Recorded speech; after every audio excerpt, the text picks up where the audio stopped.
반갑습니다. 형사성법 박용도 강사입니다. 여러분 오늘 시험 보신다고 정말 고생 많으셨습니다. 힘드셨죠? 오늘 아침에도 이제 학교 그 응원 나갔거든요. 나가서 이제 제자들 악수도 해주고 들여보내주고 했는데 그냥 항상 가보는 거지만요. 제가 이제 강의를 지금 15년 정도 했으니까 그때부터 계속 1, 2차 거의 두 번 시험 있잖아요. 갔으면 얼마나 많이 갔겠어요. 그때마다 학생들 제 수험 기간도 상당히 좀 있거든요. 그때 그 떨림을 그 1년에 두 번씩 계속 이렇게 가지면서 쭉 가고 있거든요. 저도 오늘도 긴장되더라고요. 긴장되고 그 제가 수험생이었을 때 그때 그 긴장감이 그대로 또 느껴지더라고요. 저도 이제 공부를 해봤으니까.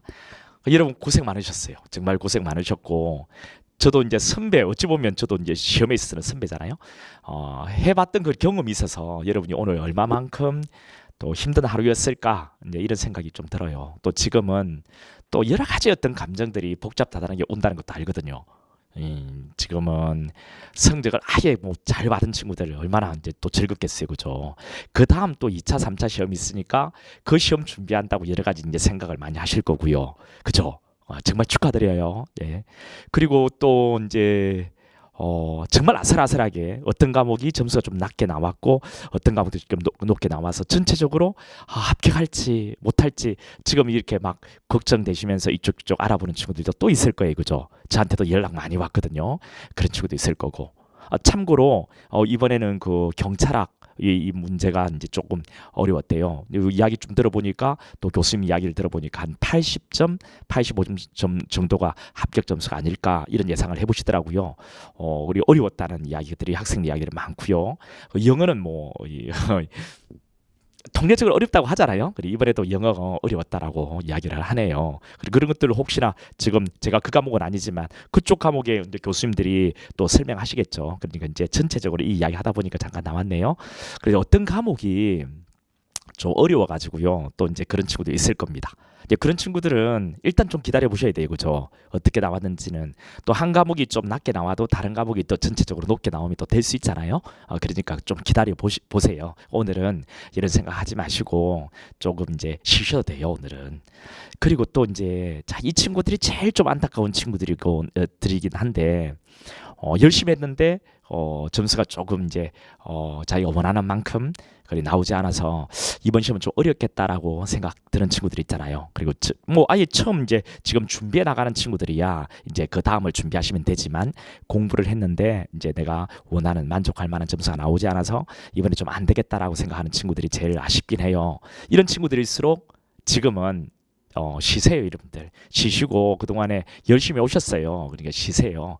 쉬시고 그리고 나서 내일도 쉬세요. 월요일부터 또 하자고요. 그러니까 일요일 저녁 정도에 아니면 내일요 한번 바람 쐬러 가보세요. 그냥 지금 이렇게 좀 홀가분하게 한번 떠나보시고요. 그리고 마음 딱 잡고요. 다른 생각 전혀 할 필요 없습니다. 여러분이 시작을 하셨으면요 결론을 볼 수 있어요. 그러니까 계속 여기서 이제 또 흔들리고 그래서 그 흔들림이 조금 더 가게 되면은 이제 4달 앞으로 다가온 2차도 놓치게 되고요. 2차를 놓치게 되면 이제 시간이 가게 되면 더 많은 어떤 고민들이 더 오거든요. 그러면 그 다음에 있는 시험들에 계속 영향을 주게 돼요. 그럼 이제 부모님들도 계속 이야기를 하시잖아요. 걱정이 되시니까 그런 이야기들이 막 밀려오면은 공부를 못 하게 돼요. 그러면 영원히 이제 그 거리가 더 멀어지거든요. 결국은 어느 시점에서 수험을 접게 되는 이런 경우를 많이 봤었어요. 지금은 열심히 했는데 점수가 좀 만족할 점수가 나오지 않았다. 뭐 이제 여러분 됩니다, 여러분. 제가 뭐 사수를 쓰는 사람도 아닌데 된다고요. 조금 전에 이거 해설 강의 바로 들어오기 전에 한 친구하고 통화를 했었어요. 지금 촬영하고 있는 우리 강희쌤인데 내가 정말 좋아하는 우리 학은쌤이거든요. 이분도 아마 이거 이 음성 이 스피커폰으로 했기 때문에 아마 들으셨을 건데 한 친구하고 통화를 했는데요. 이 친구 같은 경우에는 그 이제 태권도를 한 친구예요. 여경을 준비하는 친구인데 그래서 그 엘리트 체육 같은 거 여러분 들어보셨어요? 이제 그런 체육을 했던 친구라 거의 학교 다닐 때 교실을 이렇게 가보는 건 아니잖아요. 그러니까 거의 대부분 매달 따가지고 진학도 하고 한대요. 그런 친구들은 실제 공부를 해본 어떤 경험이 없으니까 실제로 공부하는 것이 많이 힘들고 한가 봐요. 그런데도 열심히 했던가 봐요. 그래서 이 친구 이야기가 제가 점수를 말해드리기 어렵지만요. 점수가 이제 자기 생각보다 나오지 않았다. 이것도 좀 그렇긴 해요. 자기는 열심히 했다라고 이야기하거든요. 점수를 쭉쭉 불러주더라고요. 그런데 이제 합격 점수가 아니라는 것은 이 친구도 부르면서도 알고 저도 이제 아는데 이 친구 이야기가 쌤, 저는 열심히 했다라고 하더라고요. 열심히 했다. 그래서 후회는 없다. 그리고 합격할 때까지 또 할 거다. 할 거다. 지금 또 할 거다. 나는 무조건 합격한다, 쌤. 그리고 할 거다. 할 거다. 그리고 후회 없다. 정말 열심히 했다, 난. 이런 이야기 하더라고요. 근데 내가 알아요.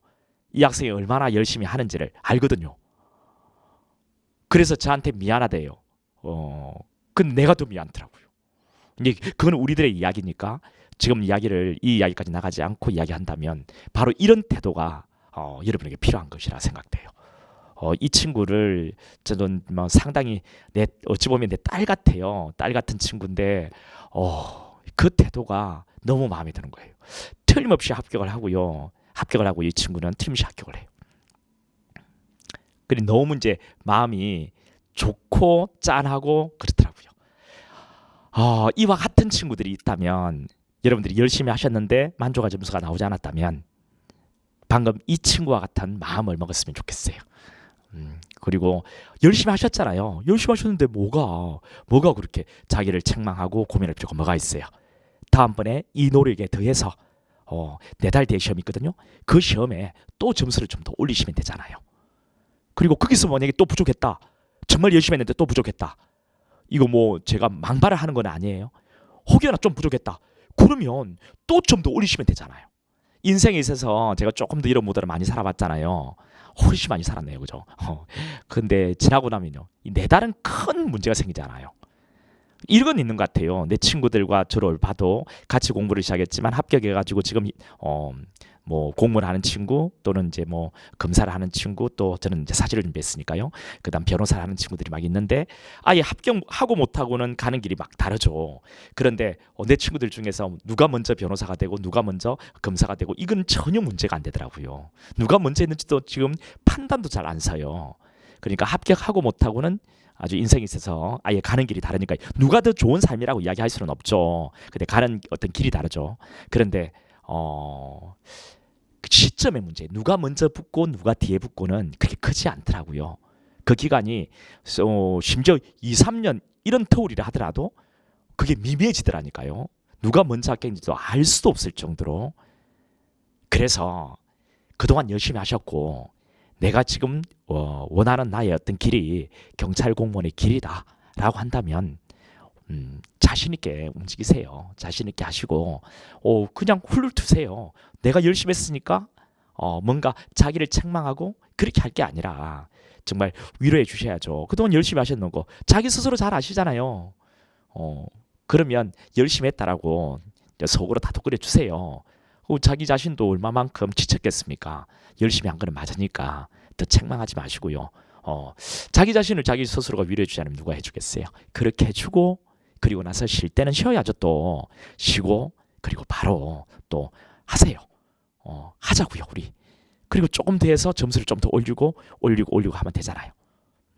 정말 제 말이 맞을 건데 여러분 합격하고 나면은 그 1, 2년의 어떤 그런 시간 차이 몇 개월의 시간 차이 하물며 몇 개월은 전혀 문제 안 됩니다.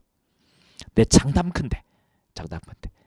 그러니까 제가 지금 세 분류를 가지고 이야기를 했잖아요. 이미 점수가 높게 나와서 아주 지금 기분 좋은 친구들 이런 친구들은 정말 축하드리고 그 다음 계획을 잡아 나가시면 되죠. 그리고 어떤 한두 과목이 점수가 좀 낮게 나온 친구는 그래도 쉬세요. 기다려보면 좋은 소식이 있을 겁니다. 아니면 마지막 세 번째 이야기했던 이 친구들처럼 똑같은 마음가짐을 가지고 그 조금만 보완하시면 돼요. 그리고 전체적으로 점수가 좀 낮게 나온 친구들요. 이 친구들은 꿈을 접지 않을 거라면 계속 가자고요. 그리고 그 꿈은 함부로 접지 마세요. 저도 지나고 나서 지금 후회되는 것은 조금 더 했으면 하는 그런 후회를 평생 아마 가져갈 것 같아요. 지금도 그런 후회는 계속 가지면서 가고 있거든요. 근데 여러분은 저 전체를 밟지 마시고요. 좀 더 하면 틀림없이 결과는 봐요. 시험이라는 것은. 물론 열심히 수험생의 진정한 모습을 가지고 있을 때 이야기겠죠. 예. 그리고 앞에 해설 강의라고 하면서 두서없이 이야기가 쭉 해설 강의보다는 길었는데요. 이런 이야기가 오히려 지금 여러분에게는 더 필요하지 않은 그런 필요한 내용이지 않나 싶어요. 지금 문제는 좀 뒤에 뭐 해설에 뭐 우리 강의에도 반영을 할 거고 해설에도 다 우리가 할 거고 뭐 그렇게 하니까 이게 큰 의미는 뭐 없을 것 같거든요. 그래서 여러 가지를 말씀드려봤습니다. 여러분 어떤 경우든 간에 오늘은 정말 열심히 하셨던 거 맞고요. 그동안에 열심히 하셨던 것도 맞고 정도의 차이는 있지만 가 허용하는 한도에서 다들 열심히 하셨을 거고 시험이라는 것 자체가 상당히 사람을 힘들게 만드는 것도 맞거든요. 그동안 그리 고생 많으셨어요. 정말 고생 많으셨고요. 그리고 오늘은 좀 쉬시고요. 그리고 내일까지 좀 푹 주무시기도 하고요. 하고 싶은 것도 좀 하시고 그렇게 하신 뒤에 다시 다양하게 우리가 길을 잡아가자고요. 꿈을 이루는 것은 뭐 한 길일 테니까 또 해나가자고요. 그렇게 하면 됩니다. 자, 이제 소송법으로 들어가서 그러면 이번 시험에 대해서 이야기를 해드리면요. 소송법은 전체적인 난이도는 쉬웠던 것 같아요. 쉬웠던 것 같고 그 심판례 같은 것은 반드시 반영을 하셔야 돼요. 심판례 같은 것을 반영을 해서 하셨다면 만점도 충분히 가능했으리라 보여지거든요. 그리고 뭐 혹 실수가 있었다. 그러면 심판례를 듣지 않았다면 좀 더 실수가 있을 수는 있었을 것 같아요. 그러니까 심판례는 반드시 정리하셔야 돼요. 뭐 심판례는 여러분 제가 항상 정리하고 제 개인적으로 운영하는 밴드가 있는데 그리고 이 밴드 같은데 또 학원에 뭐 홈페이지 같은데 제가 나가는 출강하는 학원에 항상 심판례는 무료 강의로 해서 뭐 실강이든 그리고 인강이든 제공해 드리거든요. 거기서 벗어나지 않아요. 터무니없이 많은 판례 그렇게 안 해요. 그러니까 뭐 심판례 반드시 점검하셔야 되는데 심판례는 제 강의를 들으시면 돼요. 가장 최소 분량으로 해드리거든요. 그리고 모의고사 문제도 만들어가지고 시험도 치거든요. 그 문제에서 벗어나지 않아요. 이번에도 똑같이 나왔거든요. 그러니까 그대로만 하시면 돼요. 그리고 심판례까지 다 이제 제 제자들은 다 했을 거니까 거의 만점도 충분히 나온 친구들이 많을 것 같아요. 실제 전화도 많이 걸려오거든요. 그렇게 하고 혹 실수가 있었다면 뭐 한 문제 정도 근데 뭐 95점 또는 90점, 90 이상은 되어야 될까요? 무조건요. 그렇게 이제 예상은 돼요. 그러니까 난이도는 쉬웠다 이렇게 보여지는 거고요. 일단 심판례는 반드시 이제 점검을 하셔야 된다는 그런 이야기도 드리고 싶고요. 그리고 이제 중요한 A급들에서만 출제가 다 되었기 때문에 이례적으로 벗어난 문제는 없고요. 그리고 한 문제 정도는 국가직에서는 나오는 패턴이었는데 그동안에 우리 채용 시험에는 좀 나오지 않은 패턴인데 이건 나올 가능성이 있고 나와야 된다라고 제가 강조했던 부분이 있거든요. 그 부분이 또 나왔어요. 그런 부분들은 다 됐고요. 그래서 자 모의고사든 모의고사 문제든 문제집이든 아니면 실제 강의든 계속 반복적으로 강조했던 내용에서 100% 나왔다는 겁니다. 100%. 저는요 실제로 이 적중이라는 거 있잖아요. 적중이라는 것은 다들 이렇게 이야기할 건데 저는 적중을 어떻게 보냐면요. 적중 100%의 적중은요. 이 100% 적중이거든요. 어떤 식으로 보냐면 실제 기본서에 있는 건 당연하죠. 이거는 논하지 말고요. 우리 문제집 그리고 진도별 문제, 전범위 문제 이런 문제에서 그 지문을 반영하는 것. 자, 이거는 기본 중에 기본이에요. 이것도 못하는 강사들이 많은 거 알아요. 근데 이거는 막 이렇게 해가지고 그 지문 분석해가지고 제가 이전에 서울에 강의했던 메가라는 학원이 있었는데 거기서 그렇게 했거든요. 그 정도는 기본이고요. 그거 막 이렇게 해가지고 지금 적중이라고 막 이렇게 하는 사람들이 있을 거예요. 뭐 그런 노력들도 가상하긴 한데요. 그건 당연한 것이에요. 당연한 것이고 저도 제 진도별 문제집, 전범위 동형 모의고사를 보면 그 지문들 그대로 있거든요. 그대로 있거든요. 이것을 넘어선 게 저는 적중이라 보는데 어떤 거냐면 실제 수업 시간에도 계속 강조를 하면서 계속 이 내용은 A급이고 이 내용은 이렇게 시험에 나온다. 이건 나온다고 계속 나올 때마다 기본 강의든 문제풀이든 그리고 심화 강의든 계속적으로 주지시키고 반복시켜서 암기까지 실제 시켜주는 이게 실제 적중이 아닌가 싶어요. 그렇죠? 문제 지문 하나 뚝 주고 문제 풀었으니까 그리고 수업 시간에 그다지 반영하지도 않는 내용인데 이게 적중이다 이렇게 할 수는 없겠죠. 실제 문제에도 나오는 것은 이것을 기본으로 해서 이것을 계속 수업 시간에 강조하면서 암기까지 시켜주는 거. 이게 지금은 이제 적중이지 않나. 적중 100%다라고 자신 있게 이야기할 수 있는 영역이 아닌가 싶어요. 바로 그겁니다. 그러니까 뭐 문제에 반영해가지고 이 문제 이 지문 이대로 나왔다 이렇게 보여주는 이런 형태 이거는 기본 중에 기본이니까 이것은 뭐 한번 펼쳐보시면 여러분 아시는 거고 제 강의를 들어본 친구들은 다 아는 거니까 그걸 넘어선 그런 적중을 제가 시켜드리니까요. 그냥 듣기만 하시면 이 내용들은 전부 다 암기까지 시켜드리니까요. 혹소송법이 여러분에게 어떤 발목을 잡는 과목이거나 아니면 어떤 새로운 시작을 해야 될 때 그 수송법을 잡으실 거라면 박용도 형사소송법을 잡으시면 그 수업 시간에 다 암기까지 시켜드리니까 가서 그대로 여러분 해결이 되실 거예요. 제가 자신 있게 말씀을 드리니까 그렇게 하세요. 한 과목 정도는 적은 분량으로 이런 부담을 암기까지 시켜드리는 적중은 100% 당연하고 그리고 실제 적중률 암기까지 시켜주는 거 이런 것을 통해서 이제 영어나 이런데 이번에도 또 어려웠다라고 하는 영어나 이런데 시간을 투자하세요. 수성법은 따라오시면 충분히 고득점을 100점을요 받게끔 해드릴 테니까 고득점을 넘어서서 말이죠. 아마 이번에 그 제 기본 강의만 뭐 한 달, 두 달 듣고 간 친구들도 이번에 거의 대부분 한 두 달 또는 뭐 네 달, 이 두 달 정도 된 친구들도 상당히 이제 점수가 높게 나왔을 것 같아요. 네 달 정도면 한 85점 90점 정도는 나오지 않았을까라는 생각이 들 정도로 수업 시간에 계속 반복을 했던 내용들이거든요. 자, 그러면 이제 전체적인 난이도는 낮았다는 거 그리고 수업 시간에 다 이야기하는 문제뿐만 아니라 실제 강의에서도 강조하는 적중 100%다 이 말씀을 드리고요. 그리고 자, 그럼 이제 해설을 해 들어가고요. 마지막으로 여러분에게 당부드리도록 할게요. 그리고 뭐 지문 한 개 한 개 해설을 지금 여러분 이 강의를 통해서 듣고자 하고 이론적인 이해를 하고자 하는 것은 아니라는 것 알아요. 그러니까 틀린 지문들 위주로 여러분 문제를 해결하는 어떤 방법들 위주로 간단하게 말씀을 드리도록 하겠습니다. 자, 1번에 형사소송법 이념요. 우리 1편인데 1편에서는 한 문제 정도가 나올 수가 있다라고 했어요. 안 나온 적이 더 많고 나온다면 한 문제인데 한 문제가 나오는 파트는 정해져 있습니다. 형사소송법 자, 일단 헌법에 규정이 있는 형사절차가 제일 출제 가능성이 높아요.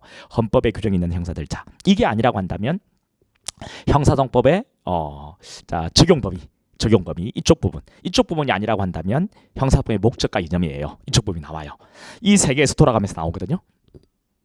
최근에는 헌법에 규정이 있는 형사절차가 나왔어요. 그러다 보니까 자, 우리 목적과 이념 이쪽 부분에서 나왔네요. 딱 정해져 있다고요.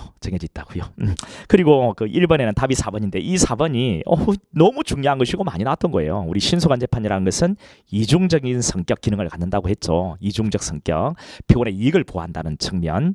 우리 신속하게 재판하면 피고인의 이익을 보호하는 거 맞잖아요. 빨리 해방시켜 주는 거니까 형사절차에서 뿐만 아니라 뭐 공익에도 기여한다라고 했죠. 어떤 거요? 소송 경제. 신속하게 재판하면 우리 소송을 경제적으로 끝낼 수 있잖아요. 소송 경제 이런 부분.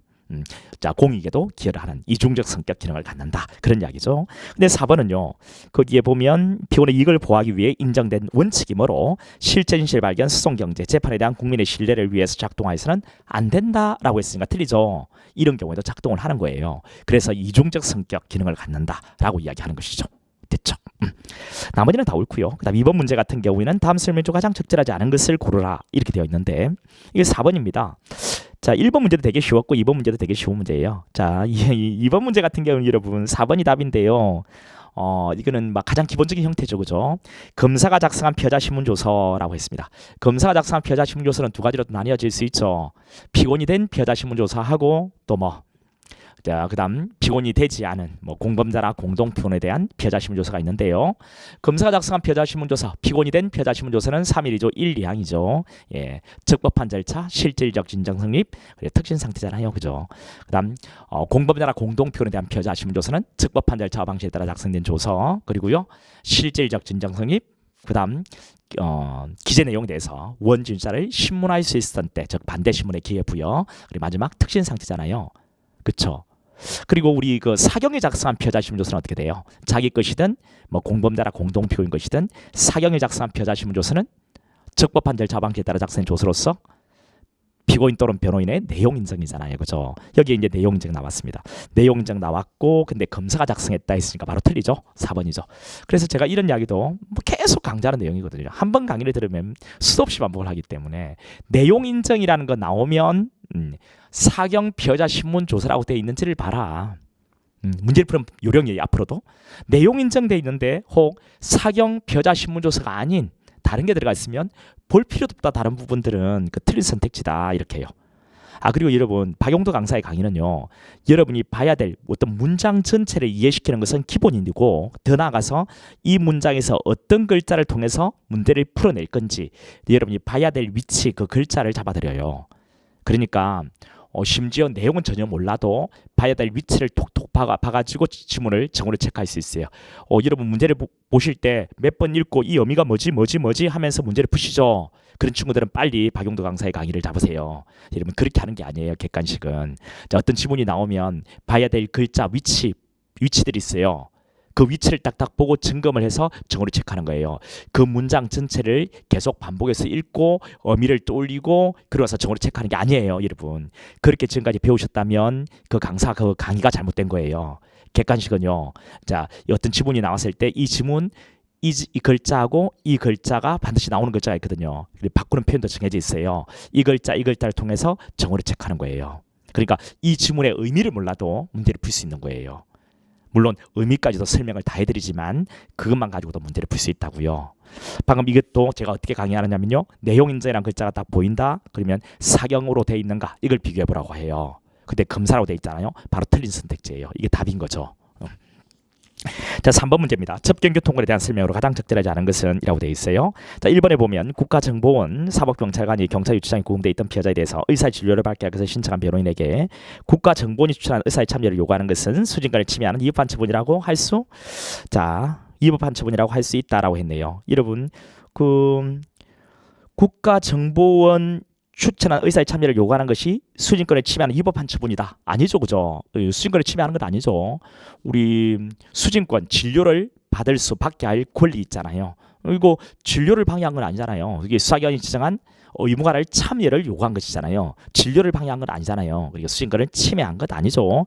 침해하는 위법한 처분이라고 할 수 있다라고 했기 때문에 틀리죠. 없죠. 이런 것들도 엄청나게 중요하고요. 많이 나온 거죠, 그죠? 그러니까 이건 틀리고 나머지 선택지는 전부 다 옳은 선택지예요. 4번에 증거 개시에 대한 설명으로 가장 적절하지 않은 것은 이렇게 되어 있네요. 자, 1번이죠. 이건 너무 쉽죠, 그죠? 3번, 4번 다 쉽습니다. 피고인은 검사에게 공소리된 사건에 관한 서류 등의 목록과 공사실의 인정 또는 양형에 영향을 미칠 수 있는 서류 등의 열람사 서면의 교부를 신청할 수 있고 피고인에게 변호인이 있는 경우에도 동일하다. 틀리죠. 피고인에게 변호인이 있다면 피고인은 열람만요. 열람만. 그래, 이게 틀립니다. 나머지 선택지는 다 옳고요. 너무 쉬워서 설명을 요하지는 않거든요. 그 다음에 5번 문제 불신검문. 이 불신검문은 이제 나올 무렵이 되었다라고 이야기까지 했거든요. 그리고 이제 박용도 강사의 강의는 늘상 동일하게 이제 설명은 일단 기본적인 내용은 해 들어가면서도 이 앞에 이런 게 나왔기 때문에 이제는 이 파트가 나올 거다. 라는 것까지 강조해드려요. 그러면 여러분이 표시해뒀다가 A급, 전부 다 A급이지만 이 앞번에 이게 나왔고 그래서 몇 년 터울로 나오는 문제니까 이제는 이 문제가 나올 거다라는 이야기 해주면 거기에 강조해서 그 파트에만 집중하는 것도 필요하겠죠. 예, 그렇게 설명을 해드리니까요. 매번 A급이지만 강조하는 A급들이 조금씩 달라져요. 이번에도 불신검문이 나올 무렵이다 라고 이야기했거든요. 예, 나왔네요. 자, 거기에 키역번은 이게 맞죠, 그죠? 니은번이 잘못됐습니다. 경찰관이 불신검문 대상자에게 해당 여부를 판단할 때 체포나 구속에 이를 정도의 범죄 혐의는 필요 없다라고 했죠. 이거는 불신검문은 수사를 개시하기 전 수사의 단서잖아요. 그런데 우리 체포나 구속은 수사로 넘어왔을 때 예배적인 수사 방법인 우리 대인적 강제 수사에 체포나 구속이 들어가 있는 거잖아요.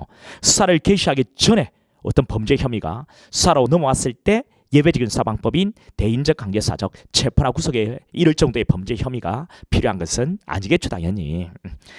그래서 뭐 혐의가 있을 것을 요한다 했으니까 니은번은 틀린 선택지가 되는 거예요. 그 다음 D급번 검문 중에 던 경찰관들이 자전거를 이용한 날치기 사건의 범인과 흡사한 인상착의의 피고인이 자전거를 타고 다가오는 것을 발견하고 정지를 요구하였으나 멈추지 않아 앞을 가로막고 검문에 협조해달라고 하였음에도 불응하고 그대로 전제를 하자 따라 재차 앞을 막고 검문에 응하라고 요구하였다면 그러한 경찰의 행위는 적법한 불신검에 해당하지 않는다. 앞을 가로막는 것 이거 둘이 다 했던 거잖아요.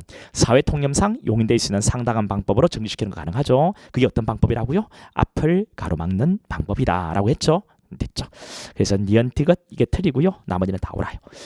여러분 제 진도별 모의고사 문제집이 있어요. 거기 100% 적중해요. 지문 다 여러분.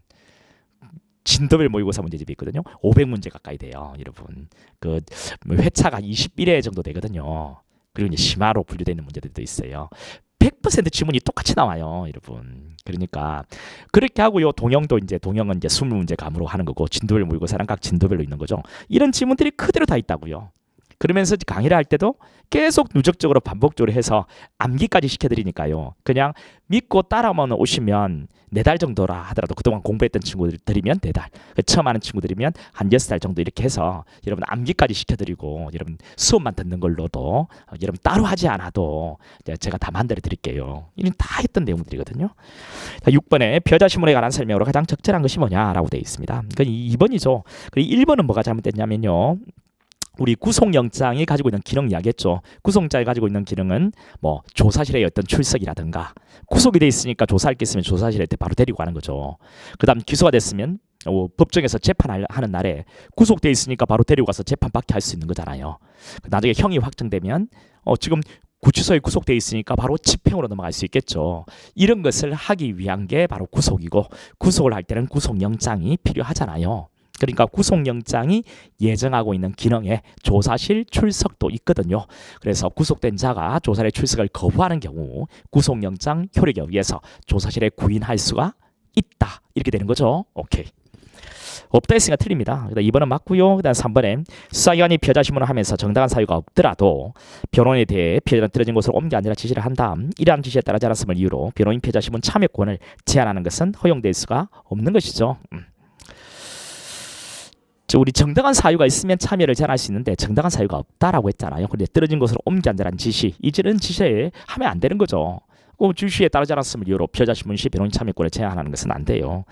4번에 피해자의 진술은 피해자 또는 변호인 동의 없이 영상 녹화할 수 있으므로 피해자 진술은 피해자 동의 없이 할 수 있으므로 미리 영상 녹화해서 알려줄 필요는 없다. 아니죠. 동의는 필요 없지만 미리 영상 녹화한다는 사실을 알려주어야 합니다. 틀리네요. 2번이 맞고요. 자, 7번입니다. 이게 7번 같은 경우에는 여러분 심판례 강의 같은 거 여러분 꼭 들으셔야 돼요. 그리고 다 정리해드린 내용들이거든요. 그리고 뭐 강의에서 다 반영했습니다. 그죠? 지금 2단계 강의가 이제 5, 6월에 진행될 건데 핵심 정리서로 모든 것을 정리할 거예요. 그 정리한 내용에 100% 다 들어가 있는 내용들이거든요. 그러니까 여러분들이 앞으로 따라오시려면요, 5, 6월에 만점 받고자 하시면요, 5, 6월에 그 우리 2단계 강의 우리 테마 강의라고 하는데 2단계 강의 핵심 정리서로 정리하는 강의 필히 들으시고요. 그 다음에 그 강좌가 한 30강, 35강에서 한 40강 정도 될 거예요. 그 강의면 이거 100%다 해드립니다. 100% 다 해드리고요. 그리고 5, 6월에 그리고 7, 8월은 앞번에 제가 100% 반영되어 있는 문제 형태, 진도별 문제집, 진도별 모의고사 이게 끝나고 나면 이제 전범위 문제 푸는 감 익혀드릴 거고요. 그대로 시험장에 보내드릴 겁니다. 그 사이에 마지막 이제 심판례 정리 찍기 특강을 해가지고 보내드릴 테니까요. 4달 정도만 저한테 여러분을 맡겨주시면 100점으로 제가 그대로 돌려드릴 테니까요. 그렇게 해보세요. 자, 7번의 전자정보 압수수색에 대한 설명으로 가장 적절하지 않은 것은 이라고 되어 있습니다. 자, 1번 같은 경우 여러분 이게 답인데요. 이건 뭐 다 해드렸던 거잖아요. 피해자의 이메일 계정에 대한 접근 권한에 가름하여 발받은 압수수색 영장 효력은 대한민국 사법관할권이 미치지 않은 해외 이메일 서버 제공자 해외 서버 그리고 그 해외 서버에 수재하는 지장 매체 속 피해자의 전자정보에 대해서까지 미치죠. 미치지 않는다 해서 틀립니다. 됐죠? 그 서버가 해외에 있다 하더라도 이 압수수색 영장을 가지고서 얼마든지 다시 통상적으로 접근하는 방법인 아이디 패스워드를 집어넣고 그리고 이것을 옮겨온 뒤에 내려받아서 지금 압수수색 장소에 있는 그런 컴퓨터에 현출시키거나 좀 내려받아서 거기서 탐색해서 압수수색을 할 수 있는 거잖아요. 이게 수색 장소를 영장에 기재가 되어 있는 수색 장소를 더 확장했다 볼 수는 없다라고 했죠. 오케이. 1번이요. 바로 틀리고 답이에요. 나머지는 너무 쉬운 것들이고요. 그다음 8번 문제. 통신비밀보호법상 통신제한 조치에 대한 설명으로 가장 적절하지 않은 것은 3번입니다. 전기통신의 감청은 전기통신이 이루어지고 있는 상황에서 실시간으로 전기통신 내용을 지적 촬영하는 경우 통신의 송수신을 직접적으로 방해하는 경우 이미 수신이 완료된 전기통신에 남아있는 내용이나 기록을 열어보는 경우를 의미한다. 이미 수신이 완료된 내용을 열어보는 경우는 포함되지가 않습니다. 감청이라는 것은 실시간과 동시에 지적 촬영하거나 송수신을 방해하는 경우만 의미한다라고 했죠. 이 3번이 틀리고 답이에요. 그리고 2번 같은 경우는 여러분 제가 이렇게만 기억해라 라고 했는데 여기서 인터넷 해석 감청, 패킷 감청 말이죠. 이 패킷 감청은 헌법재판소 결정이거든요. 이렇게 나온다. 뭐 사생활 비밀 자유를 침해한다. 그래 헌법에 합치되지 않는다. 이렇게 나온다. 이렇게만 딱 기억하고 있으면 된다. 라고 이야기를 했거든요. 그랬더니 이게 불합치 결정이 나면서 잠정 적용을 맹했거든요. 그래서 어떤 모의고사를 본 친구는 폐기감정 허용된다. 이렇게 해서 왜? 잠정 적용을 맹했기 때문에 허용되는 것이 옳은 지문이다. 또는 불합치 결칙이 났기 때문에 틀린 지문이다. 막 이렇게 모의고사를 내니까 수준 없이 이상하게 모의고사를 내니까 학생들이 또 감론을박하면서 우리 뭐 내가 들었던 셈은 이렇게 하던데 그래 내가 닥치라. 그러니까 닥치라. 그렇게 안 나온다. 그렇게 안 나오고 불합치 결정은 그 성질상 위헌이다. 지금 어쩔 수 없이 잠정 결과가 명한 것밖에 없다. 그렇게 안 물어본다. 그냥 우리 헌재가 판단했던 대로 사생활 비밀과 자유를 침해하니까 헌법에 합치되지 않는다. 이런 딱 태도만 딱 기억하면 되는 것이다. 이 이상 나오지 않는다. 라고 이제 단언해서 이야기를 해드리고 그리고 제 모의고사는 다 이렇게 제시했거든요. 그런데 아주 허접하게 뭐 불합치 결정이 나오면서 잠정 적용을 명했으니까 허용된다라고 지문을 구성하지 않나. 정말요 너무 어이가 없어가지고 그래서 제발 그런 뭐 보지 마라 그런 것들은 내가 하면서 그 야단친 적도 있거든요. 그렇게는 안 물어봐요. 오히려 그렇게 이상한 어떤 그런 것에 노출돼가지고요 여러분 골머리 아파할 필요가 전혀 없어요 여러분. 그다음 9번에 압수수색에 대한 설명으로 가장 적절하지 않은 것은 뭐 쭉 다 옳다가요. 4번 봐보세요. 수사기관이 압수수색에 착수하면서 그 장소의 관리 책임자에게 영장을 제시하였다면 물건을 소지하고 있는 다른 사람은 또 이를 압수하고자 할 때 그 사람에게 따로 영장을 제시할 필요는 없다. 아니죠. 영장은 개별 제시니까 따로 제시해야 되는 것이죠. 그렇죠? 그다음 10번 같은 문제는 재정신청에 대한 이 내용인데 이것도 뭐 되게 쉽게 출제가 됐습니다. 그 3번인데요. 재정신청에 대한 공소의 결정에 대해서 검사는 물론 공소의 결정의 대상이 된 피해자도 불복할 수는 없다. 그러나 공소제기한 검사는 통상의 공판 절차에서와 마찬가지로 권한을 행사하고 피고인의 이구에서 공소 취소할 수 있다. 자, 공소제기한 검사는 공소를 유지만 가능하고 취소를 못한다고 했죠. 그렇죠? 공소제기 결정에 대해서는 불복은 안 되는 거예요. 그죠? 그런데 이제 검사가 공소를 제기했다면 유지만 가능하고 취소를 못 한다. 이런 이야기 했잖아요. 뭐 4번 같은 것도 본안 사건에서 잘못을 다툴 수 없다. 자, 이런 4번 지문도요. 다른 거 다 볼 필요 없거든요. 본안 나오면 다툴 수 없다라고 하면 옳고 있다라고 하면 틀리다. 이렇게만 해서 문제를 푼다. 그래서 어떤 지문이 나오잖아요. 그래서 4번 지문이 나오면 본안이란 글자가 나오면 맨 뒤를 본다. 이렇게 해서 제가 강의를 해드려요. 쭉 내용도 다 설명을 아주 쉽게 해드리지만 여러분이 자 지금 혹 이런 지문 같은 거 4번 지문 같은 거 이게 뭔데 이렇게 해서 문제를 푸는 친구 있으면 빨리 바꾸세요 강사를. 자 이 4번 같은 건 본안 딱 나오잖아요. 문제를 나중에 푸실 때는 본안 나오면 맨 뒤에 있다 하면 틀리고 없다라고 하면 맞고 이렇게 문제를 푸는 거예요. 이렇게 객관식은 됐죠. 자, 그 다음에 11번 공장 변경에 대한 설명이다. 아래 기억부터 미음. 자, 옳고 그름 표시입니다. 자, 전부 다 옳고요. 리얼 하나가 잘못됐습니다. 리얼 하나 보세요. 항소심에서 공장 변경에 의해서 비친고죄가 아닌 범죄를 친고죄로 인정했다면 항소심에서의 고소 취소는 친고죄에 대한 고소 효력이 인정된다라고 했는데요. 여러분 그 공장 변경을 통해서 2심에서 항소심에서 친고죄로 바뀌건 자, 비반호사 불벌죄가 항소심에서 반의사 불벌죄로 바뀌든 항소심에서는 즉 2심에서는 고소 취소라든가 처벌 불이행의 의사표시를 할 수는 없어요. 1심에서만 가능합니다. 2번 자 리얼번 지문은 틀리고요. 나머지 지문들은 다 옳아요. 다 쉬운 지문들이고요. 뭐 계속 반복적으로 봤던 거죠. 그나마 미음번 지문이 좀 어려웠습니까, 여러분들? 실질적 경합범은요. 수개의 공사실 중 은한 공소사실을 전부 처리하는 공장 변경 신청 아니죠. 여러분 어떻게 해야 돼요? 수개의 범죄라고 있다면 제가 항상 이렇게 이야기하거든요. 얼마나 많이 하는지 몰라요. 주먹죄하고 손바닥죄 2개가 있다. 폭행죄, 절도죄 2개가 있다. 그러면 어느 한 이게 경합범이잖아요. 절도죄하고 폭행죄하고 절도죄 어느 하나를 빼는 것을 있잖아요. 이게 공소 취소입니다. 일부 취소를 해야 되는 거예요. 일부 취소. 자, 일부 취소를 해야 되는데 여기서 뭐라고 했어요? 공소장 변경 신청했다 있잖아요. 공장 변경은 이럴 때 해야 되는 거죠. 하나의 범죄가 있을 때 만약에 5개의 상습 도박을 했다고 기소가 됐는데 1개를 한 게 아니야. 이걸 빼고 싶어. 이때 이제 공장 변경을 하면서 그 사실을 줄이는 거죠. 우리 공소는 제기돼 있으니까 공소는 제기돼 있으니까 상습 도박죄 그 중에서 사실을 줄이는 거 이게 바로 공소장을 변경한다라고 하는 거예요. 공장 내용을 그 사실을 줄이는 거 빼는 거 철회라고 하는 거거든요. 4개로 기소했는데 하나 더 있어. 그러면 공장 변경하면서 사실을 추가하는 거죠. 이미 기소는 돼 있으니까. 공장 변경 철회, 공장 변경 추가, 공장 변경 철회, 공장 변경 추가 이렇게 하는 거예요. 그리고 이제 보세요. 자, 폭행죄 기소했는데 절도죄도 있다. 또 다른 범죄잖아요. 그럼 절도죄는 추가 기소로 하는 거예요. 추가 기소. 자, 2개 폭행죄하고 절도죄를 기소했는데 절도는 아니야. 그럼 이걸 빼는 것은 일부 취소. 추가 기소, 일부 취소, 추가 기소, 일부 취소, 추가 기소, 일부 취소. 자, 자, 하나의 범죄요. 공소 사실 일부를 줄이는 것은 공장 변경의 철회, 공장 변경의 추가, 철회 추가, 철회 추가, 철회 추가 이렇게 한단 말이죠. 율동으로. 추가 기소 일부 취소, 추가 기소 일부 취소. 자, 하나의 범죄 공장 변경 철회 추가, 철회 추가, 철회 추가 이렇게 하는데 어떻게 여러분 그게 머릿속에 안 들어오겠어요? 그런데 여기는 어떤 사안이냐면요. 자, 수개의 범죄라면 공장 변경 철회해야 되는 거잖아요. 아니, 공소 취소해야 되는 거잖아요. 그런데 공장 변경의 철회를 신청했다는 거죠. 그런데 이것이 공소를 취소하는 취지라고 한다면 공소 취소라고 보고 공소의 결정을 때려서 우리 공소 취소하면 공소의 결정이잖아요. 공소의 결정으로 끝내줘라. 이게 신속한 재판에 맞잖아요. 우리 형사정법의 목적과 이념은 실체를 밝힌다. 적정한 절차를 통해서 신속하게. 그 신속하게 밝히기 위해서는 그냥 자 이것을 일부 취소를 해야 되는데 공소 취소를 해야 되는데 공장 변경 철회를 신청해도 그냥 공소 취소된 것으로 보고 공소약 결정해서 끝내주고 이것만 재판에 들어가는 것이 신속하게 재판하는데 더 유리하겠죠. 그래서 그렇게 하는 거예요.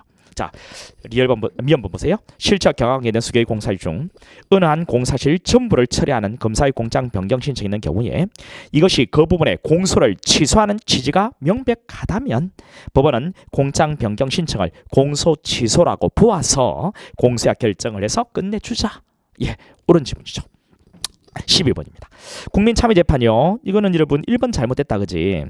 여러분 그 국민참여재판 대상이 되는 사건임을 간과하여 의사를 확인하지 않았다면 그리고 1심 재판이 떨어지고 이게 2심에 올라갔다면 1심에 의사를 확인하지 않은 이 하자가 2심에서 치유가 될 수 있는가? 있다라고 합니다. 어느 경우에 치유될 수 있다라고 하냐면 자, 국참에 대한 안내를 해주고 그리고 숙고할 수 있는 시간을 준 뒤에 1심 어떤 절차의 어떤 위법을 문제 삼지 않겠다는 의사를 표시하면 하자는 치유된다라고 보는 거거든요. 그 이야기죠.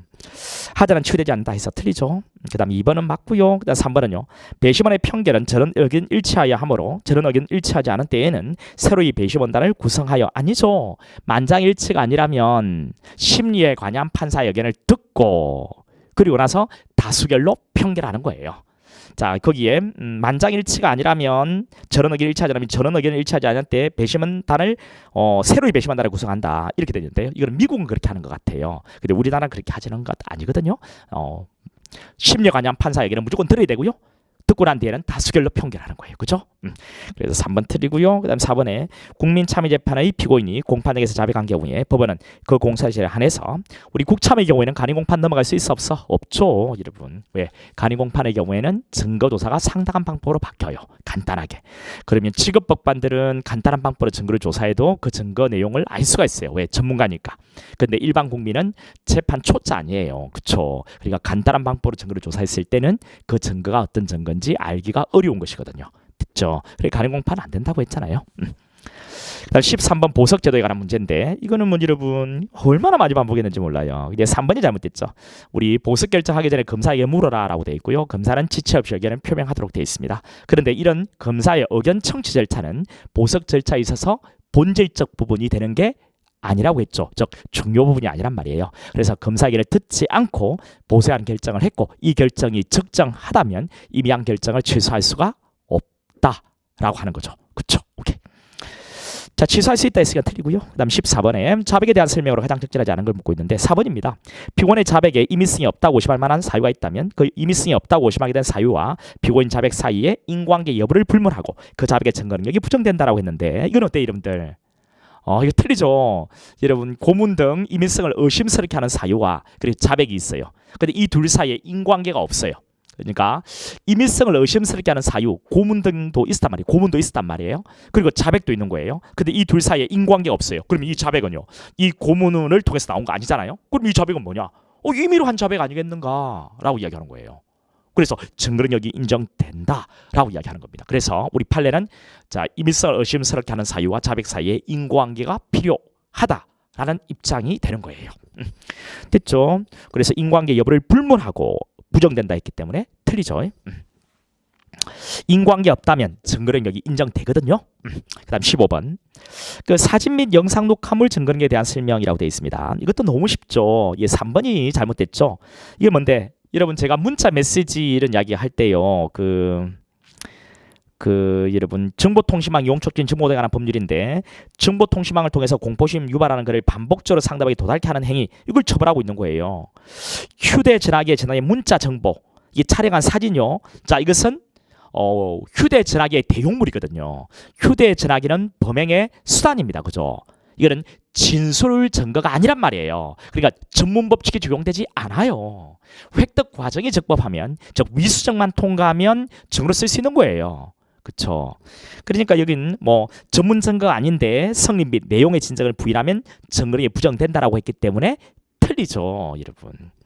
자, 그래서 이제 이건 찍기 특강이든 뭐든 항상 정리를 이렇게 드려요, 여러분. 이것도 문자 메시지가 나오면 문자 정보, 문자 메시지가 나오면 딱 두 개. 공포심 불안감 유발하는 거 바로 이거죠. 이것은 전문 증거 아니야. 전문법칙 적용되지 않죠. 그래서 성립 내용 진정을 부정했다 해서 정립 부정된다면 틀려 이렇게. 그런데 자기 동생에게 아버지에게 문자 메시지를 보낸다. 자기 범죄 피해 당한 내용을 이것은 진술서가 되는 거고 전문증가 되는 건 맞다. 323조 1항 진술서에 해당된다. 이런 이야기를 하거든요. 문자 메시지 하면 딱 두 개. 공포심 불안감 이거와 아버지 동생에게 문자 메시지 보낸 거 이 두 개 딱 나누어서 정리해 드리거든요. 그러면 따라만 오세요, 여러분. 이게 3번 틀려요. 16번에 전문증거에 대한 설명으로 가장 적절하지 않은 거. 뭐 너무 쉽죠. 이것도 1번, 2번 뭐 이런 것들은 다 맞고요. 3번이 잘못됐어요. 이 3번요, 여러분. 우리 311조에 해당되는 조서하고요. 그다음 315조에 해당되는 이 조서가 아주 유사한 성질을 갖고 있죠. 둘 다 실용성의 정황적 보장은 100%잖아요. 그렇죠? 그런데 311조에 해당되는 것은 수소법원법관의 면전조서예요. 뭐 지방원 판사 조서지만 311조가 되는 것도 있죠. 왜? 수소법원법관의 일을 대신해 주는 거. 뭐 증거 보존하고 소당 증인 신문. 이것은 311조가 되는 거죠. 지방원 판사 조서지만. 그런데 이것을 제외한 지방원 판사의 조서 또는 다른 사건의 어떤 공판 조서 같은 것은 전부 다 315조예요. 구속 직부 심사는 315조가 되는 거죠. 311 바로 틀리죠.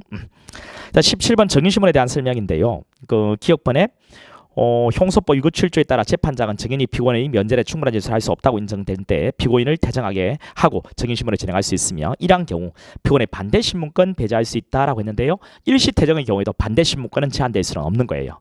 그래서 불러들인 뒤에 반대 신문할 수 있는 기회를 주어야 하는 것이죠. 이게 기억 틀리고요. 자, 니언문 같은 거는 맞습니다. 디거버는 선서무역자가 선서를 하고 정을 한 경우에 그 선서는 무효가 되고 무효되는 거 맞죠. 그래서 위정을 해도 위정죄는 안 돼요. 근데 이후 정인신문 무효로 되어 아니죠. 정은 자체 효력이 부정된다 아니에요. 선서무역자는 선서하게 하지 않고 신문해야 돼. 선서를 하게 해도 그 선서가 효력이 없기 때문에 위정을 해도 위정죄는 안 돼. 그런데 증언 능력이 있으면 증인 신문 과정이 적법하고 그리고 이놈이 증언 능력이 있다면 그 증언은 효력이 있는 거예요. 그렇죠? 그런데 여기서 증언 자체의 효력이 부정된다라고 했기 때문에 틀리죠. 그 다음 리얼번 간이공판 절차에서 증인신문 증거사 관여하는 취지에 따라서 교우신문 방식으로 진행하여야 한다라고 했는데요. 아니죠. 간이공판 간단한 공판 절차니까 통상의 증거서 방법이 적용되지 않아요. 상당하다고 인정하는 방법으로 조사하는 거죠. 우리 통상의 공판 절차에서 증인신문이 바로 교호신문이죠. 교대로 상호신문 하는 거 있잖아요. 그런데 간이공판의 경우에는 교호신문에 하지 않고 상당하다고 인정하는 방법으로 하는 거예요. 근데 교호신문 방식으로 진행해야 한다 했기 때문에 틀리죠. 그다음 미연번에 자신에 대한 유죄 판결이 확정된 증인이 공범에 대한 피고 사건에 증언할 당시 앞으로 재심을 청구할 예정이다. 우리 재심은요 이익 재심만 인정되고 또 불이익 변경 금지 원칙이 적용되니까 설령 재심을 청구할 예정이라 하더라도 이미 자기는 유죄가 확정되었기 때문에 형사 책임을 다 졌다는 거죠. 그렇죠? 따라서 공범에 대해서 증인으로 나가서 증언을 거부할 수는 없어요. 왜? 더 이상 형사 책임을 지지 않으니까 증언 거부권이 없어요. 그러니까 증언을 거부할 수가 없다는 거예요. 인정된다 했기 때문에 틀리죠. 엄청 많이 했던 거죠. 그 다음 18번요. 이 문제가 그동안 국가직에서는 드러나왔던 것인데 우리 시험에는 조금 이런 형태로 문제가 안 나와서 충분히 나올 수 있다. 준비해야 된다라고 이야기했던 문제이거든요.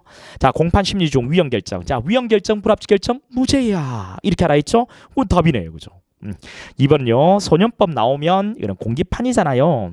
그다음 본래 이건 여러분 함정사는 공소기각 판결이죠. 공소기 절차가 법률의 규정에 반하여 무효죠. 그다음 4번에 사망했다. 그러면 수송조건 불구비 형죄판인데 뭐 공소기각 결정이잖아요. 19번 불이익 변경 금지 원칙 가장 적절한 것이 뭐냐?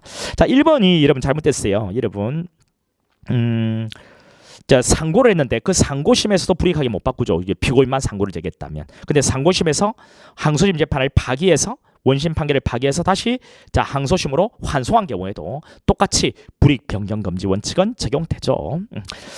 자. 불이익 변경 금지 위배되지 아니한다. 위배됩니다. 그다음에 이번에 피고인에 대한 벌금형이 1심보다 감경되었다 하더라도 벌금이 깎였대요. 그렇다면 불이익 변경 금지 원칙 위반이 아니죠. 불이익 변경은 아닌 거예요. 벌금이 깎였다 하잖아요. 그런데 벌금을 내지 않으면 대체집행 노역장 유치가 있죠. 노역장 유치 기간이 더 길어졌다는 거야. 이거는 볼 필요 없어요. 벌금이 똑같을 때 그 대체집행인 노역장 유치 기간을 보는 거거든요. 근데 벌금이 깎이면 불이익 변경이 아니죠. 불이익하게 변경됐다 할 수 있다 틀리고요. 그다음 3번에 형사정법 186조 제1항 피고인 소송 비용 부담은 형은 아니지만 형이 아니고요. 실제 의미에서 형에 준해서 평가할 것도 아닙니다. 이거는 비용이지 형이 아니잖아요. 소송 비용은 비용이잖아요. 따라서 불이익 변경 금지 원칙이 적용되지는 않습니다. 그 다음에 4번은 이거는 옳은 선택지죠. 그죠? 그 다음에 여러분 징역 10월에 집행유예 이런 것들은 참 많이 했는데 여러분 우리 이런 것들이 향후도 나오면 기억해 두세요. 맨유에 벌금을 선고하는 것은 불이익 변경 아니다. 불이익 변경 아니다. 이거 하나는 꼭 기억하고 있어야 돼요. 항상 자 이렇게 오는 것은 불이익 변경이 아니거든요. 자, 이게는 자유형의 형집행 면제, 자유형의 집행유예, 자유형의 형집행 면제와 유예는요, 둘 다 콩밥 먹지 않은 공통점을 가지고 있는데 이거는 형 집행만이 면제되는 거고 이거는 유예 기간을 도감이 형 선고 자체가 효력을 잃어요. 따라서 이렇게 오는 것이 불이익 변경이 아닌 것이 되는 거고요. 자, 이렇게는요. 자, 자유형의 집행유예고 이게 벌금인데 집행유예가 취소되면 콩밥 먹어야 돼요. 근데 이 벌금으로 바뀌면 돈 내면 끝이거든요. 불이익 변경이 아닌 거죠. 금방 이거 묻고 있는 거고요. 자, 벌금이고 자유형의 선고유예. 자, 자유형 선고유예 유예기한을 도가면 아예 면소된 것으로 보고요. 이거는 돈을 내야 되는 거니까 이렇게 오는 것이 불이익 변경이 아니라고 해요. 그러면 이렇게 가는 것은 어떻게 되겠어요, 여러분들? 이렇게 가는 것은 당연히 불이익 변경이 되겠죠. 불이익 변경이 되겠죠. 여러분 이 케이스 같은 경우에는 이렇게 6개의 사례를 동시에 잡아낼 수 있는 거예요. 실제 시험에 많이 나와요. 그래서 이것을 암기하고 있는 이런 모델은 되게 좋거든요. 그다음 20번 자, 약식 절차에 대한 설명으로 가장 적절한 것은 이라고 되어 있습니다. 1번이요. 1번 답이네요. 그렇죠. 약식 명령 고지를 기준으로 기산하는 거 맞죠? 7일. 그다음 2번에 포괄일제 관계에 대한 범행 일부에 대해서 약식명령이 확정된 경우에 피고인에 대한 약식명령 고지일 아니죠. 이 고지는 재판사 송달을 통해서 하는 거거든요. 이 고지라는 것이 송달이라고 생각하시면 돼요. 우리 약식 기소했을 때 기판력은 송달시라고 했습니까? 발령시라고 했습니까? 발령시라고 했죠. 그러니까 자 고지일 즉 송달시 하면 틀리죠, 그죠? 그다음 3번에 그 피고인은 정재판 청구 보기가 안 된다고 했죠. 우리 약식과 적결 다 통틀어서 보기가 안 되는 자는 누구라고 했어요? 약식의 피고인만은 보기가 안 되죠. 그렇죠? 약식의 검사, 우리 적결의 서장과 피고인 다 포기되거든요. 4번에 법원은 피고인이 정재판 청구한 사건에 대해서 약식 명령 발령한 벌금보다 중한 벌금 선고할 수 없다라고 했는데 어때요? 자, 중한 종류의 형은 선고를 못하지만 중한 형량은 가능하죠. 벌금 액수는 올릴 수가 있습니다. 중한 벌금 선고할 수가 있죠, 그죠? 이거는 개정 조문이잖아요. 자, 그래서 여러분 지금 이제 약식이 이번에 나올 것 같은 느낌이 들었었어요. 약식이. 그런데 이번에 약식이 나왔잖아요. 그럼 2차 시험은 거의 100%에 가깝게 적결이 나올 가능성이 높아요. 그러니까 자 2차 시험에서는 약식보다는 물론 약식과 적결은 뭐 공부하는데 어렵진 않으니까 근데 적결에 반드시 초점을 주셔야 돼요. 적결이 나올 거예요. 여러분 나올 거예요.